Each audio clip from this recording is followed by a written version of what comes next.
मैंने सोचा कि ये जो भगवान है, पुरुषोत्तम भगवान है, या क्या मुझे उतनी ही कृपा करेंगे? ये इच्छा को मेंटेन करते हुए, ये इच्छा को मन में रखते हुए मैं वहां पे स्वर्ग में रहने लगा। और मेरा जप, मैं जप नहीं छोड़ा। मेरा जप को गोपाल मंत्र जो दिया होता उसको जप कर, इसके बारे में उसको कोई क्लू भी नहीं था, कोई संकेत भी नहीं था कि वो भगवान की वैसे स्टैंडर्ड की पूजा कर सकता है जैसा इंद्र का करता था। इंद्र तो स्वर्ग की सारी सामग्री लाके भगवान की पूजा करता था। गोप कुमार ने फिर भी आशा की, आशा के विरुद्ध आशा की कि वो भी, उसको भी किसी दिन ऐसी पूजा करने का मौका मिलेगा। देखिए जहां जहां गया वो, जैसी जैसी इच्छा की, उधर दक्षिण में राजा के पास गया तो वहां पर राजा के यहाँ पूजा करने का उसको मौका मिला।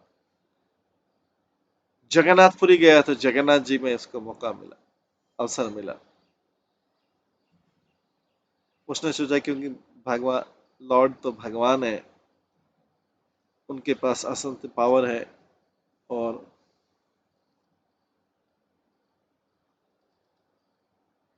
भगवान सबसे कृपालु हैं। हो सकता है भगवान कुछ कृपा कर दे। इस ध्यान से गोप कुमार ने और इंटेंसली जो है, और तीव्रता से जप पे फोकस किया। जब भी उसको कुछ चाहिए रहता था भगवान से, वो और तीव्रता से जप करता और उसको चीज मिल जाती थी। अथैकस्य मुनीन्द्रस्य दुष्यित्वा प्रियां बलात् लज्जया साभित्या च शक्रः कुत्रापि आलीयता।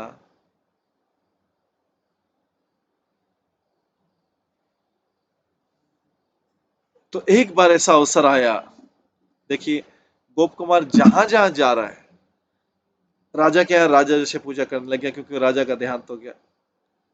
जगन्नाथपुरी गया, जगन्नाथपुरी में वहां के पुरी के राजा का देहांत हो गया, उसको पूजा का मौका मिल गया। यहाँ पे इंद्र जैसी पूजा का अवसर प्राप्त करने की कोशिश कर रहा था। भगवान का अरेंजमेंट कैसा रहता है। एक बार इंद्र ने कोई ऐसा दुष्कर्म किया,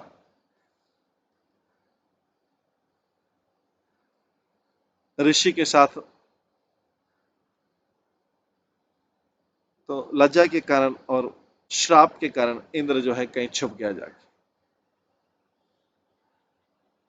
तो तात्पर्य गोप कुमार को तुरंत इच्छा पूरी कि इंद्र जैसी पूजा करना चाहता। तो एक बार इंद्र के साथ ऐसा घटना हुआ,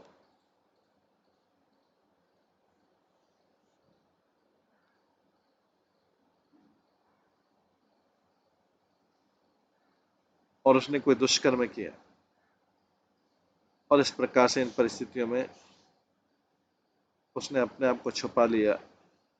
मानसरोवर के जल कमलों के नीचे उसको छुपा लिया,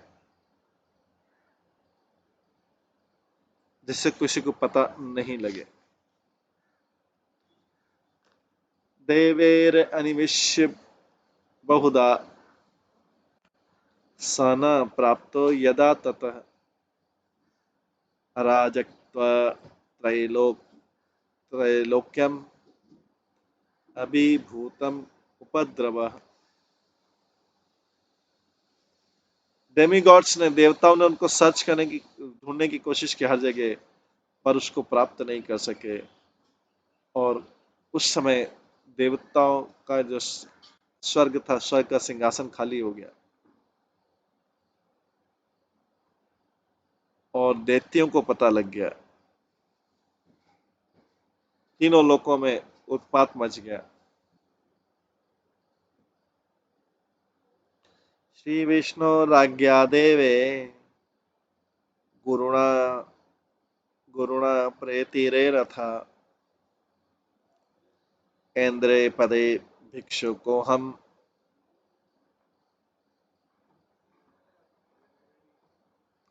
अदिति आदि अनुमोदितः।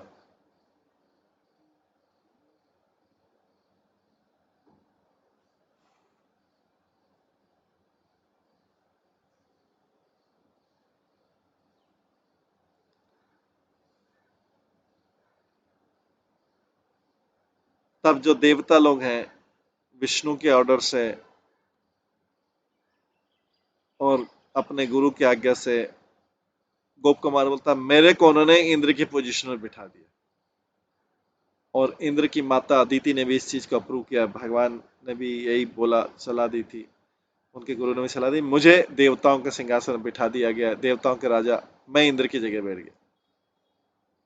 तो देखिए उसकी इंद्र की जैसी पूजा करने की इच्छा थी भगवान की, तो बाय चांस भगवान ने एक घटना करवा दी और उसको इंद्र के सिंहासन में बैठा, गोप कुमार को। तात्पर्य में इंद्र की माता जो अदिति है, उसने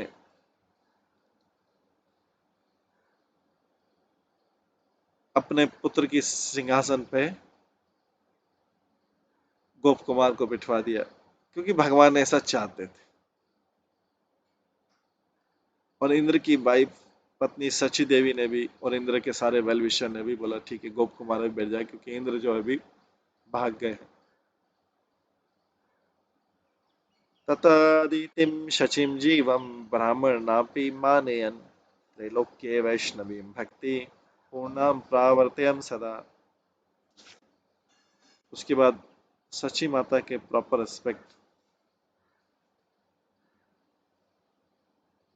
अदिति के प्रॉपर रिस्पेक्ट, बृहस्पति और ब्राह्मणों का प्रॉपर रिस्पेक्ट करते हुए मैंने उस भक्ति को, उस पूजा को, भगवान की पूजा को और बढ़ाना चाहा। और मैं चाहता था तीनों लोकों में भगवान की इस तरह से पूजा हो विष्णु की। तात्पर्य गोप कुमार ने प्रॉपरली इंद्र के गुरु बृहस्पति को आदर किया, ब्राह्मणों को आदर किया, और वो ब्राह्मण जो स्वर्ग लोक को विजिट करते थे जैसे अगस्त, गौतम, और मैं तीन लोकों का राजा बन गया। इंद्र वैसे तीनों लोकों का राजा, मैं तीनों लोकों का राजा बन गया, गोप कुमार कहता है। फिर भी मेरे अहंकार फूला नहीं, मेरा अहंकार बढ़ा नहीं, या मैं दूसरों के प्रति अपराध नहीं करने लगा और ज्यादा उस अहंकार के कारण। जैसा कि नहुष के साथ हुआ था, उसको जब राजा बनाया था तो उसका अहंकार बढ़ गया था और वो दूसरों के प्रति अपराध करने लगा था। इसके बजाय गोप कुमार ने क्या किया, उस पोजीशन का फायदा कैसे उठाया, इंद्र की पोजीशन से उसने पूरे जगत में विष्णु की भक्ति को और बढ़ा दिया। उसको जो ऐश्वर्य मिला उससे और ज्यादा वो हम्बल होके नम्र होकर उसने पूरे जगत में, सारे लोकों में विष्णु की भक्ति को बढ़ा दिया। इससे पता लगता है कि जो रियल इंद्र था वो उतना रुचि नहीं रख रहा था विष्णु की भक्ति बढ़ाने में जितना गोप कुमार ने किया। और बात यहाँ पे हो रही पूर्ण भक्ति, full devotional service. Devotional service जो फुल डिवोशनल सर्विस में होता है, नौ मेथड, पूरी नौ विधि करना, श्रवणम कीर्तनम विष्णु स्मरणम पाद सेवनम अर्चनम वंदनम दास्यम साख्यम आत्मनि। और भक्ति को पूर्ण तब समझा जाता है जब अनटेंटेड बाय मटेरियल मोटिव्स, उसमें जरा सा भी आभास भी नहीं हो, भौतिक इच्छा का आभास भी नहीं, उसको बोला जाता है पूर्ण भक्ति। 9 प्रकार की भक्ति और उसमें कुछ भी मिक्स नहीं होना चाहिए। तो गोप कुमार ने वो भक्ति का विस्तार किया। आगे हम पढ़ेंगे गोप कुमार जब ब्रह्मलोक में रहते हैं और सृष्टि का, ब्रह्मांड का प्रलय देखते हैं ब्रह्मा के अंत में। इसको हम देख के सोच सकते हैं कि गोप कुमार का जो यात्रा थी, जर्नी थी इंद्र के में, वो करंट मनु के समय नहीं रही होगी, विवश मनु के नहीं होगी, बट ऐसा लगता है कि पिछले कल्प में, ब्रह्मा जी के पिछले दिन में रही होगी यात्रा।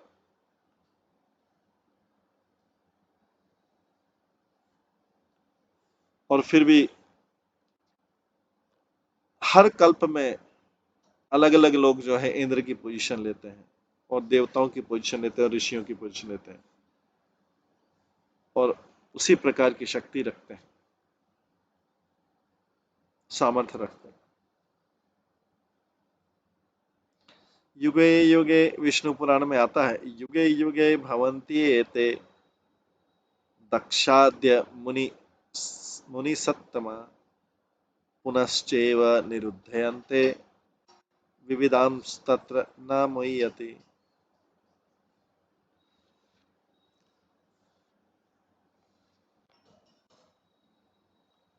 हर एक युग में दक्ष जैसे व्यक्ति आते हैं और जाते हैं। ये उन लोगों को भ्रमित नहीं करते हैं जो विद्वान है। विद्वान लोग इन सब चीजों से, लोगों के आने जाने से भ्रमित नहीं होते। और जैसा कि हरि भक्ति शुद्धोदय शब्द में सर्वकल्पेषु चापि एवं सृष्टि पुष्टि विनाशित है, ब्रह्मा जी के हर दिन में, हर कल्प में तो सृष्टि बनती है, पालन होता और बिगड़ती। आगे स्वयं तस्या प्रभावेण स्वराज्ये अपि यथा पुरा सदा किंचन रूपेयम नियमसम नंदने बने।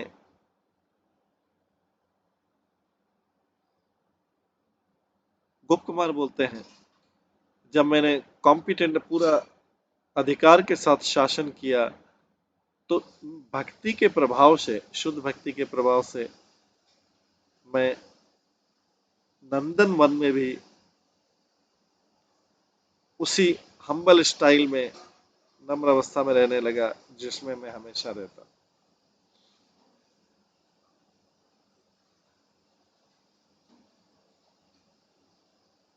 ऐसी एब्सोल्यूट परम शक्ति पाके भी, आध्यात्मिक प्रभाव पाके गोप कुमार को जरा सा भी अहंकार नहीं हुआ।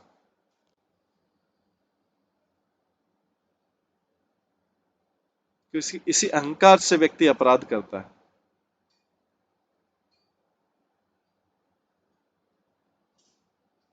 और अहंकार से व्यक्ति कमजोर व्यक्ति को शोषण करता है।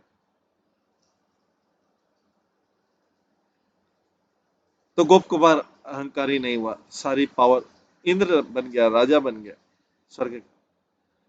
जितना सिंपल हो सके, remaining as simple as hearted as ever, जितना पहले सिंपल था उतना ही सिंपल रहा, सरल रहा। और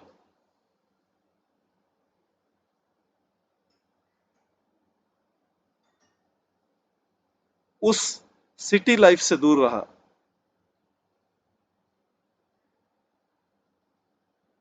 हालांकि इंद्र के सिंहासन पर बैठा, तीनों लोगों का राजा हो गया।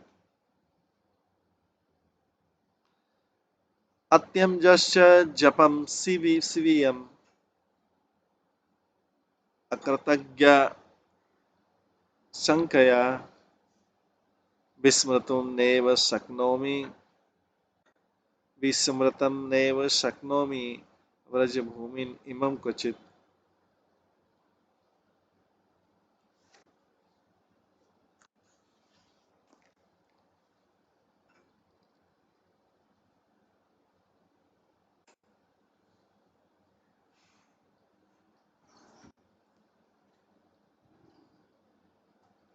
मैंने फिर भी सारे इंद्र का सिंहासन मिला, मैंने अपना कभी भी अपना जप नहीं छोड़ा। ऐसा नहीं हो कि मैं भगवान के प्रति अकृतज्ञ हो जाऊं। जप तो भगवान के प्रति कृतज्ञता है, डेली की कृतज्ञता। मैं कहीं भगवान के प्रति अकृतज्ञ नहीं हो जाऊं, इसलिए मैंने कभी भी नेवर गिव अप माय जपा। एक क्षण के लिए भी मैं वृंदावन का स्मरण भी नहीं छोड़ा मैंने। तात्पर्य गोप कुमार के व्यू पॉइंट से, गोप कुमार के दृष्टिकोण से, वृंदावन में गाय चराने का जो कार्य है वो स्वर्ग में राजा बनने से ज्यादा अच्छा है। वृंदावन में जो गाय चराने का कार्य है वो स्वर्ग में नंदन वन में रह के, जो तीनों लोकों का सबसे सुंदर उद्यान है, यहाँ पे सारे कल्प वृक्ष के नीचे खड़े होते से इच्छाएं पूरी हो जाती।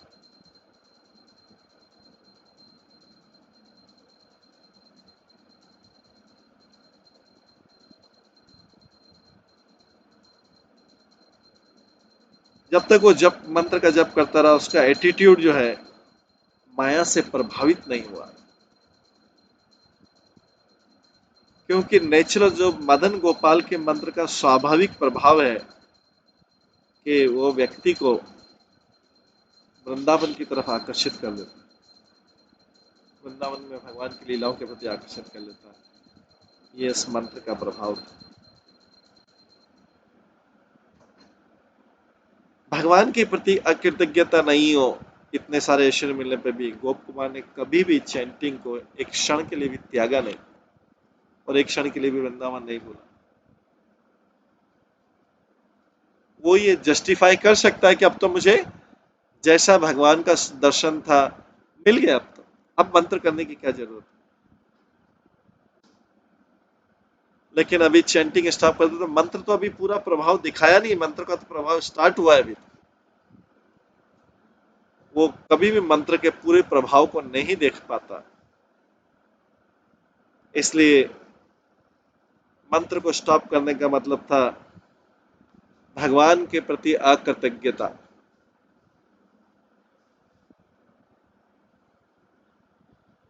और बिना मंत्र के पूरे चिंता किए वो कैसे पता कर सकता, सबको कैसे पता कि इस मंत्र को जपने का क्या प्रभाव है।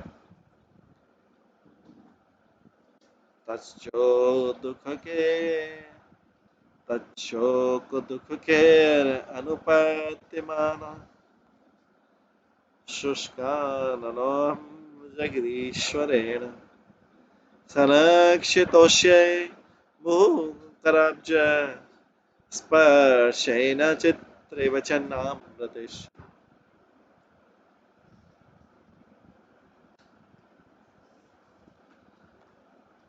फिर भी मैं ब्रज से मेरे विरह को याद करता रहता था, पीड़ित होता था मैं ब्रज के लिए। हालांकि मैं यहाँ पे इंद्र की पोजीशन पे था। मेरा जब मैं ब्रज को याद करता था मेरा मुख सूख जाता था, बट जब इंद्र में स्वर्ग में भगवान ने मुझे देखा, वामन देव जी ने मुझे देखा, उन्होंने मुझे, वामन देव जी देखते थे इसका मुख सूख रहा है तो मुझे बार बार सांत्वना देते थे अपने अमृतपूर्ण चरणों से और अपने हाथों के स्पर्श से। गोप कुमार क्योंकि गोपाल मंत्र जपता था तो वृंदावन के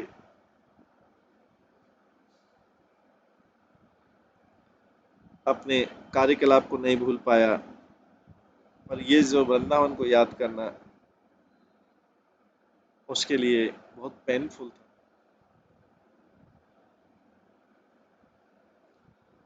ज्येष्ठो सोदर संबंधन ज्येष्ठो सोदर संबंधम इवा पालयता स्वयं मत्तोषणाय मददत्तम भोग्यम आद्याय भुज्यते।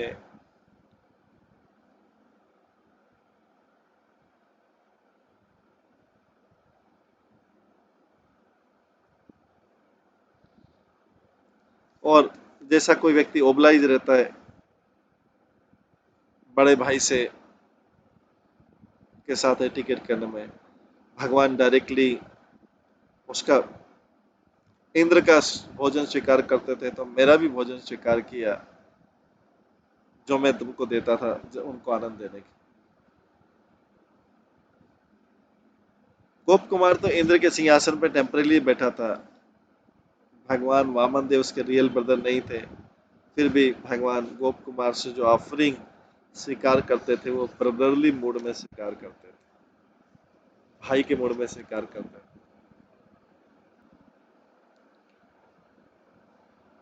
आगे 31वें श्लोक में आता है,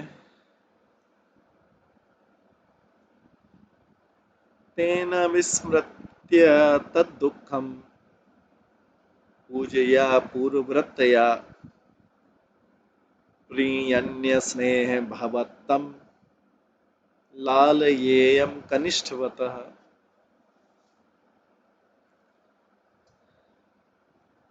इस प्रकार से मैं अपना दुख भूल जाता था और भगवान के भगवान मेरा भोजन स्वीकार करते थे। फिर मैं अपना स्नेह उनको बताता था, उनकी पूजा करके प्रेम से, अब बहुत ही अनप्रेसिडेंट स्टाइल में। और मैं उनको अपने छोटे भाई के समान पैम्परिंग करता था। तात्पर्य, जो वामन देव हैं मुझसे ऑफरिंग स्वीकार करते थे क्योंकि मैं उनके भाई की जगह पे थोड़ी देर के लिए बैठा था इंद्र के सिंहासन।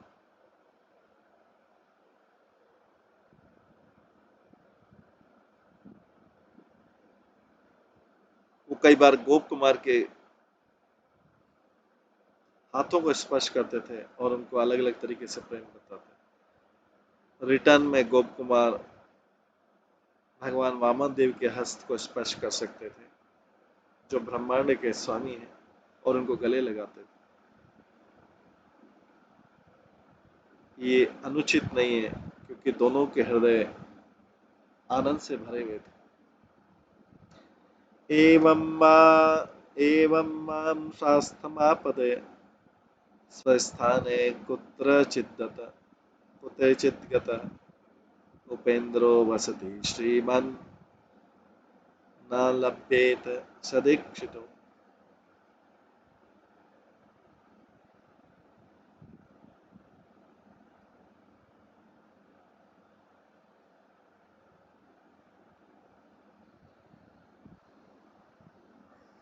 इस प्रकार से नॉर्मल होके, मैं नॉर्मल अवस्था में मुझे नॉर्मल अवस्था में रख के, सामान्य जब मैं हो जाता है, इमोशनल नहीं होता, सामान्य हो जाता है, वो अपने स्थान पे चले जाते कहीं और।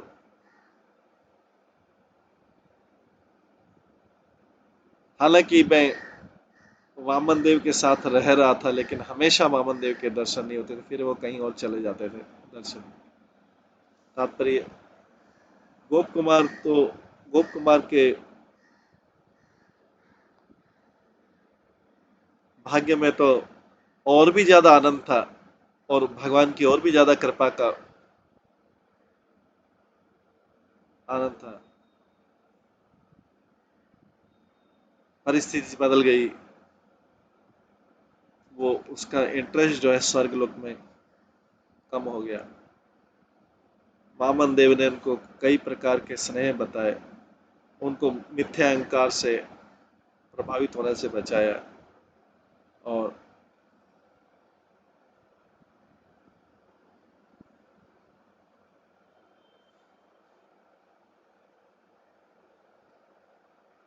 उनको अलाउ किया बड़े ऐश्वर्य के साथ में, संसार के सारे ऐश्वर्य के साथ, और उनको एम्पावर किया शुद्ध भक्ति से। इस प्रकार से वामन देव जी ने गोप कुमार का कष्ट कम किया, और इस प्रकार से गोप कुमार को और गोप कुमार को हैप्पी किया और पीसफुल किया। भगवान इस प्रकार से चले गए, शायद श्वेत श्वेत द्वीप या ध्रुवलोक चले गए। गोप कुमार ये जानता नहीं।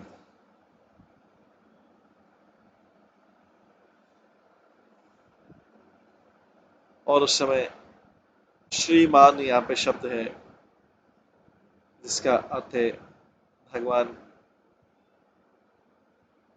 के साथ उनकी पत्नी लक्ष्मी देवी भी गई, और इसलिए गोप कुमार उनको भी नहीं देख पा रहा था। हालांकि भगवान सर्वव्याप्त हैं, वो स्वर्ग लोक से दूर थे, लेकिन गोप कुमार उनको देख नहीं पाए। भगवान कभी कभी आते थे, पर गोप कुमार के लिए इतना इनफ नहीं था, सफिशिएंट नहीं था कि भगवान कभी कभी आए। ततो यो जायते शोकस तेन नीलांचले प्रभुम अचला आश्रित वात्सल्यम दृष्टिम इच्छयेम एत्यतम।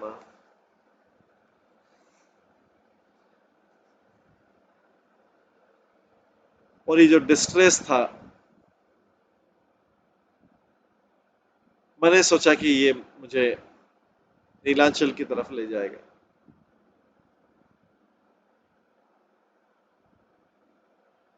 जो ऐसे जगन्नाथ जी की शरण ले लेते हैं, उनका उनका जो उनका जो अफेक्शन है, उनका जो स्नेह है, वो कभी कम नहीं होता। तो गोप कुमार नेचुरली उस दर्द को कम करना चाह रहा था जो उसे अनुभव हो रहा था, और उन्होंने सोचा कि जगन्नाथ जी का जो प्रेम है अपने भक्तों के लिए, वो ज्यादा है भगवान विष्णु का स्वर्ग लोक में जो प्रेम। बिकॉज जगन्नाथ जी तो हमेशा देख सकते हैं, ऑलवेज विजिबल है। जगन्नाथ की कृपा तो नीलांचल के रूप में है। प्रादुर्भूतस्य विष्णोस्तु तस्य तादृक् कृपा भरे आदि सर्वो विलीयेत पश्चात्यो अपि तद आशय।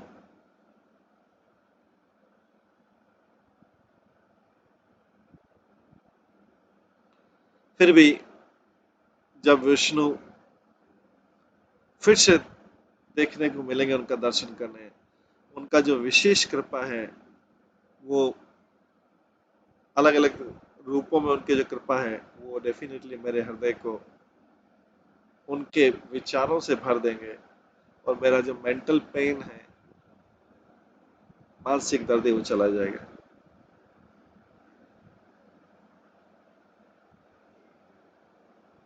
या बाद में जब मैं दुख के थ्रू जाऊंगा, जब मैं उनको देख नहीं पाऊंगा। तात्पर्य में गोप कुमार सिंपली स्वर्ग को इसलिए नहीं छोड़ पा रहा था, और पृथ्वी पे पुरुष क्षेत्र में, पुरुषोत्तम क्षेत्र में इसलिए नहीं आ रहा था क्योंकि स्वर्ग लोक में भगवान से उसका पर्सनल एक्सचेंज था, जो जगन्नाथ जी के साथ उसको पता नहीं था। क्योंकि यहाँ पे जो भगवान विष्णु उसका हाथ पकड़ते थे, अपने हाथ में लेते थे, और गोप कुमार उनकी पूजा करते थे। अंत में भगवान ने विशेष मधुरता दिखाई, कई सारे चार्मिंग पास टाइम किए, और नेक्टरियन शब्द सुनाए अपने भक्तों के लिए। इन सारे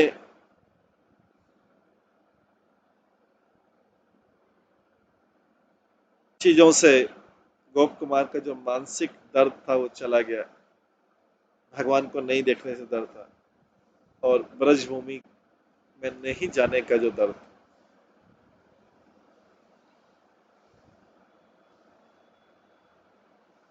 हालांकि जो बाद में उसे दुख होगा, विष्णु के जाने पर जो दुख होगा, वो उनके संग से प्राप्त है।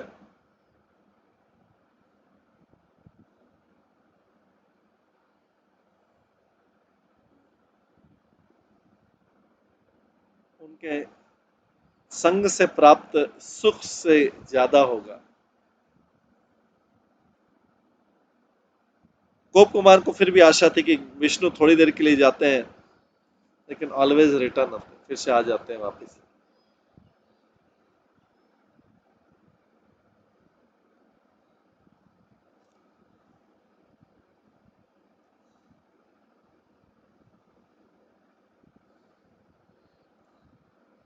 एवं निवसता तत्र शक्रत्वम् अधिकुर्वता ब्रह्मन् सम्मस्त्रौ दिव्यो मयेको गमितः सुखम।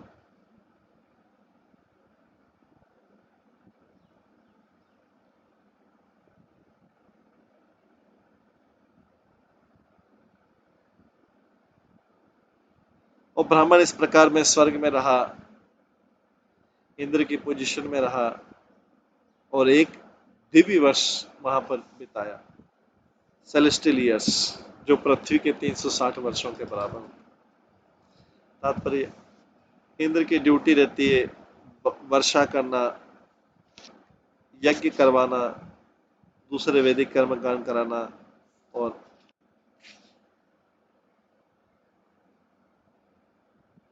तीन लोगों के पालन करना, उनकी रक्षा करना। तो स्वर्ग लोक के हिसाब से जो एक वर्ष हुआ, वो यहाँ के 360 वर्ष होते हैं। गोप कुमार इन्हें सारी रिस्पॉन्सिबिलिटी ली स्वर्ग को चलाने की, तीनों लोगों को चलाने की। अकस्माद आगतस्तत्र रघु मुख्य महर्षय पदभ्याम पावयितुम यान्तस तीर्थानि कृपया भूति। एक दिन अचानक महान ऋषि आए बिना किसी सूचना के, भृगु मुनि के श्रेष्ठ, अपनी कृपा से अपने चरणों से वो पृथ्वी के जो तीर्थ स्थान है उनको पवित्र करने आए। तात्पर्य, ये कहना मुश्किल है, जो संत लोग भृगु, अत्रि, मरीचि, अंगिरा, पुलह, पुलस्त्य ऊपर से नीचे आ रहे थे तो स्वर्ग लोक में रुक गए। ऊपर से नीचे आ रहे थे तो स्वर्ग लोक में कुछ टाइम के लिए रुक गए, और उनके आने से पहले गोप कुमार तो जानते भी नहीं थे कि ऐसे संत ऋषि भी रहते हैं। हालांकि मरीचि जो है वो सबसे सीनियर है, जो ब्रह्मा के मन से उत्पन्न हुए हैं।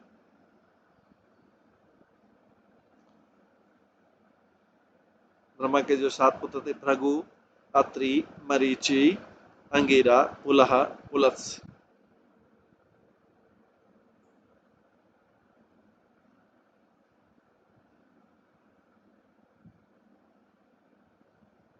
यहाँ पे गोप कुमार पहला आदर भृगु को देते हैं, बिकॉज भृगु महान वैष्णव भी हो, और कई बार भृगु जो है लक्ष्मी देवी के पिता का भी रोल करते हैं। भृगु को वास्तव में भगवान का विशेष प्रतिनिधि माना जाता है। भगवद गीता में भगवान स्वयं बोलते हैं 10वें अध्याय में, महर्षि नाम भृगुर अहम, महर्षि नाम भृगुर अहम। श्रीमद् भागवतम के 3रे स्कंद में मैत्रेय मुनि भी भगवत भृगु को इस प्रकार बोलते हैं, त्रिलोक्यम त्रिलोक्यम दामान्यम त्रिलोक्यम दामान्यम साक्य संकर्षणांगिना यन्ति मना महलोकज जन्म भृगु आदयो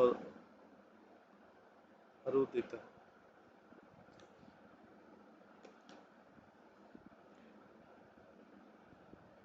जब प्रलय होता है, संकर्षण के मुख से अग्नि निकलेगा, जब प्रलय होता है, तो जो महान संत, महान महर्षि जो भृगु हैं, वो सब ऋषियों के साथ में अपने आप को महलोक से जनलोक ट्रांसफर कर लेते हैं। क्योंकि ये जो ब्लेजिंग फायर है वो उनको ऊपर तक उसकी तापमान दिखाई देता है। तो अभी यहाँ पे वर्णन आता है कि ऊपर के लोगों का जो है, स्वर्गलोक से ऊपर का, वो अभी नीचे क्यों उतर रहा है। वो नीचे इसलिए आ रहे थे कि गंगा को शुद्ध करने के लिए, और दूसरे जो तीर्थ स्थान है, जो पापी लोग जाते हैं उनके स्पर्श से उसको पवित्र करने के। ये जो संत लोग हैं, उन होली प्लेसेस को, पवित्र स्थानों को पृथ्वी पे जो है अपने चरणों के स्पर्श से पवित्र करते हैं। ये जो हालांकि ये जो संत लोग हैं अपने इन्फ्लुएंशियल प्रभावी शब्दों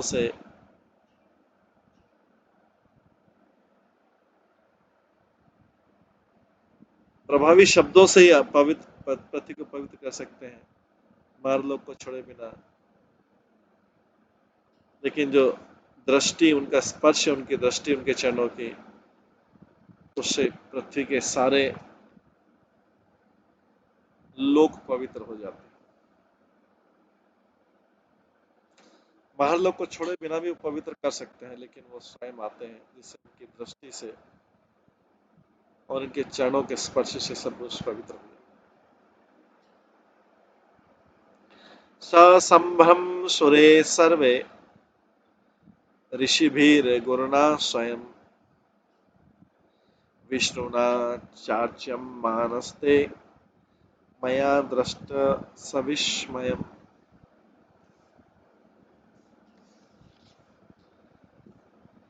बड़े आश्चर्य से मैंने देखा, सारे डेमीगॉड्स और जो संत लोग थे और उनके जो गुरु थे और भगवान विष्णु स्वयं, उन्होंने इन संतों को बहुत आदर किया। तात्पर्य में उन देवऋषियों में जिन्होंने इन ऋषियों को आदर किया, नारद मुख्य थे। उन्होंने अपने एल्डर ब्रदर भृगु को रिस्पेक्ट शो किया। भगवान विष्णु ने भी इन भृगु और सारे ऋषियों का आदर किया, क्योंकि विष्णु तो ब्राह्मण देवा है जो हमेशा ब्राह्मणों की सेवा करते हैं।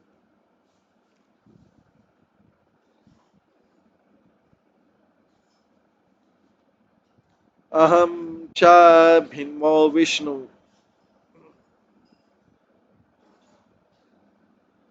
सेवानंद हरतांतर न जाने तन्नथा स्वयं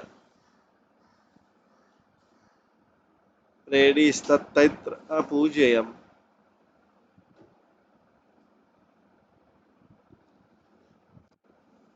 मैं स्वर्ग का नया निवासी था। मेरा हृदय विष्णु की सेवा को करने से जो आनंद मिल रहा था उसमें लगा हुआ था। इसलिए मैंने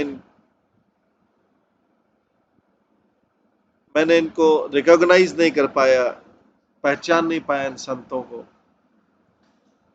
पर मेरे साथियों ने मुझे मुझे प्रेरणा दी जिससे मैं भी उनकी पूजा कर सकूं। हालांकि इंद्र की पोजीशन ऑक्युपाई करने के बाद भी गोप कुमार इन गेस्ट की सेवा करने के लिए आगे नहीं आ पाया, क्योंकि उसको जानता नहीं था कौन है वो लोग। उनको लगे कि कहीं कोई देवता है या देव ऋषि है, उनको कभी देखा नहीं था और किसी दूसरे लोगों से आए हो। गोप कुमार स्वयं अपनी अज्ञानता बताते हैं कि मैं नया था।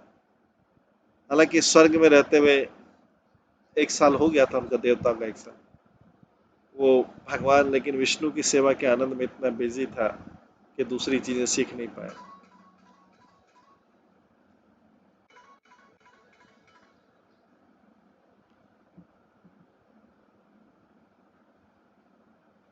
नॉर्मली डिवोशनल सर्विस जो होता है,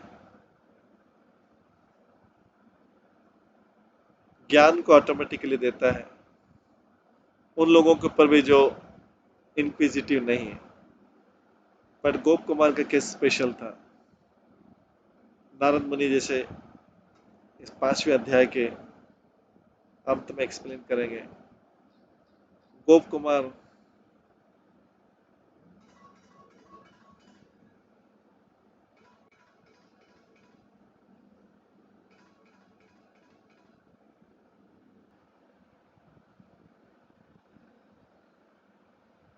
इसके बाद जब जो है, हालांकि डिवोशनल सर्विस से ऑटोमेटिकली ज्ञान हो जाता है। उन भक्तों के ऊपर भी जो जिज्ञासु नहीं है, पर गोप कुमार का केस जो था स्पेशल केस था। जैसा नारद मुनि एक्सप्लेन करेंगे आगे।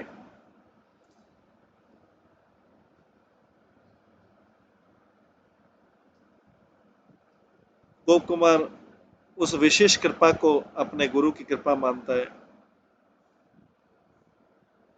और इस जगत के सारे जो कार्यकलाप है उससे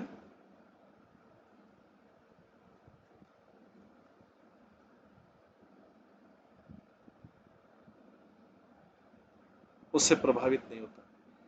अभिनद्य सुभाषिभिः मां ते गच्छन् यथा सुखं तिरोभावत् उपेन्द्रोऽपि मया पृष्टास्तदमारः मया पृष्टास्तदाम्रः। उन संतों ने मुझे शुभ आशीर्वाद दिया और इस प्रकार से वो आगे चले गए मुझे आशीर्वाद देके। उस समय लॉर्ड उपेंद्र जो वामन देव थे वो भी डिसअपियर हो गए। मैंने तब स्वर्ग के इन अमर वासियों से पूछा, तात्पर्य जो सेज थे महरलोक से आए हुए थे, उनको कोई अपराध नहीं लगा, उनको कोई अपराध नहीं लगा।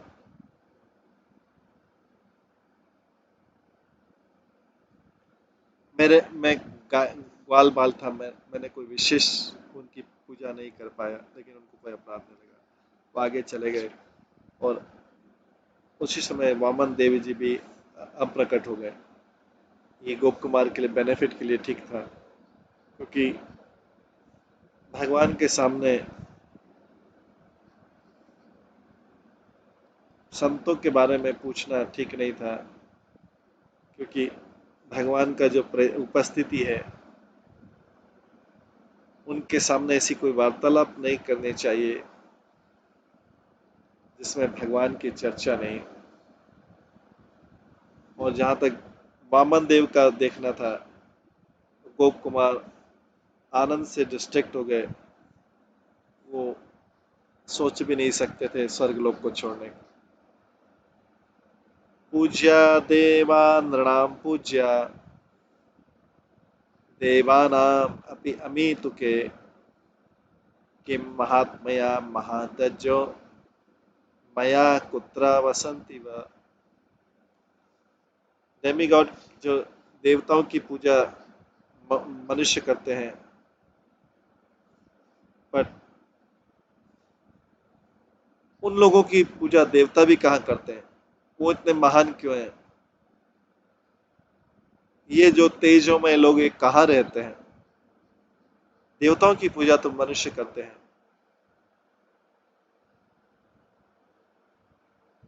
पर ये लोग कौन है जिनकी पूजा देवता लोग भी करते हैं? ये इतने महान क्यों हैं और ये इतने तेजोमय कहाँ रहते हैं? गोप कुमार अपने सीमित अनुभव से जानता था कि एक पिता जो है कि पुत्र के द्वारा सम्मान प्राप्त होता है, इसलिए उन्होंने उनको आश्चर्य हुआ कि कोई स्वाभाविक कारण रहना चाहिए कि ये देवता लोग और भी ऊंचे माने जाते हैं। उनका तेजमय जो अपीयरेंस था, ग्लोइंग अपीयरेंस था, उसे समझ पाए कि वो कहीं और से आए, स्वर्गलोक के अलावा कहीं और से आए। वो सोच लगे कहाँ से आए और किसकी पूजा करते हैं। वो उस जगह के स्थान को जाने के लिए रुचि रखने लगा और वहां पे भगवान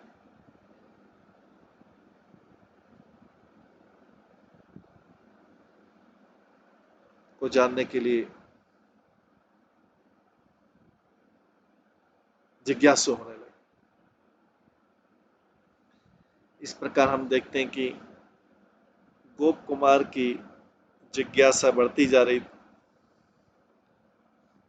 जो गोप कुमार की जिज्ञासा बढ़ती जा रही थी।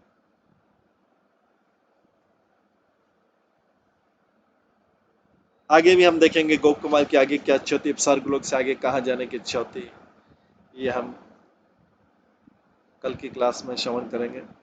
आज की क्लास को यहीं पे विराम देते हैं, समय होने जा रहा है। सभी भक्तों का बहुत बहुत धन्यवाद। सब भक्तों के लिए एक बार हरे कृष्ण महामंत्र का जप करते हैं।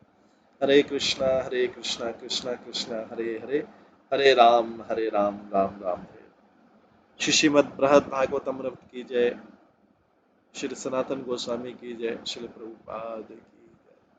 हरे कृष्ण। हरे कृष्णा कृष्णा कृष्णा हरे हरे, हरे राम राम राम।